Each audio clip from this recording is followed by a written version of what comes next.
Friends అందరికీ చూడండి friends, ఇవాళ చిన్న లంగా బ్లౌజ్ 2 years బేబీకి అండి. ఇంకా బాగుందో చూడండి friends. Bottle green ash colour blouse చూడండి ఫ్రెండ్స్. సింపుల్గా ఉంది కానీ ఎంత బాగుందో చూడండి ఫ్రెండ్స్. చిన్న పాపకి ఓకేనా ఫ్రెండ్స్. నాకైతే చాలా చాలా నచ్చిందండి. మీకు నచ్చితే కామెంట్ చేయండి ఫ్రెండ్స్. ఇదొకటి బాదాం షేప్, అది ఇలా లీఫ్ మోడల్ ఇచ్చాము, ప్రిన్స్ కట్.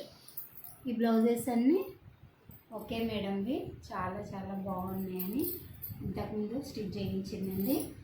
ఇవన్నీ అదే మేడం పట్టు బ్లౌజులు ఇచ్చింది. 5 బ్లౌజెస్ ఒకటే మేడం. చాలా చాలా ఫిట్టింగ్ కూడా చాలా తనకి బాగా నచ్చింది. అందుకే ఈ బ్లౌజులన్నీ ఓకే మేడంవి. ఇదిగోండి ఫ్రెండ్స్, ఇది లోడింగ్ పైప్ ఉంది. సింపుల్గా వేయచ్చు. ఎలా ఉందో నచ్చితే లైక్ చేయండి, షేర్ చేయండి, కామెంట్ చేయండి ఫ్రెండ్స్. బాయ్.